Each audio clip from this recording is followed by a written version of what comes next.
passport అన్న ఇప్పుడు అన్న నాకు తెలియదు నిజంగా మీరు ఎలా వస్తున్నా మీరు ఒకసారి చెప్పండి అన్న ఆ డబ్బులు ఎలా వస్తున్నాయి మాకు తెలియదు కదా ఇప్పుడు మిమ్మల్ని అడుగుతున్నాం సపోర్ట్ చేస్తున్నాం కదా మేమైతే తిరుగుతున్నాము నాకు ఇమ్మడి రవి నా బావనో నా బమ్మడిదో నా చుట్టమో లేకపోతే నా అల్లుడు కాదు నాకేం పర్సనల్ ఇన్ఫర్మేషన్ డేటా వదిలినందుకు నేను మైక్ వచ్చి చెప్పినందుకు నా పర్సనల్ ఇన్ఫర్మేషన్ నేను చెప్తున్నా అదే క్వశ్చన్ నేను అడిగితే నీకు తెలియదు అంటావు నాకేం తెలుస్తుంది మరి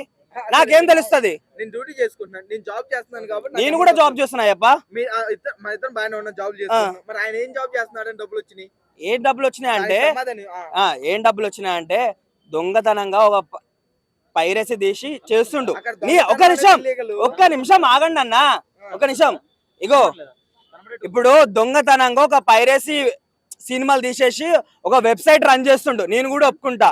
నేనేమంటున్నా అంటే అదే ప్రొడ్యూసర్ అదే సినీ ఇండస్ట్రీ వాళ్ళు నేనేమంటున్నా అంటే ఇది ఒక్కటే మాట చెప్తున్నా మీకు ఒక టికెట్ రేట్ ఒక్కటి మీరు తక్కువ చేయండి మా ఫ్యాన్స్ నిజంగా మీ ఫ్యాన్స్ తెలుగు టాలీవుడ్ ఇండస్ట్రీ వాళ్ళు చాలా బాగా సపోర్ట్ చేస్తారు సినిమాలకి అది ఇది అని చెప్పేసి మీరు మంచిగా చెప్తున్నారు కదా చాలా మంది హీరోల నుంచి డైరెక్టర్ల నుంచి ప్రొడ్యూసర్ల నుంచి నేను ఈ మాట విన్నా నేను ఒకటే అడుగుతున్నా మరి అంత మంచిగా చూసేటోళ్ళు అంత మంచిగా సినిమాని ఆదరించేటోళ్ళు మరి మమ్మల్ని ఎందుకయ్యా మీరు వేస్తుర్రు బాగా ఎవరు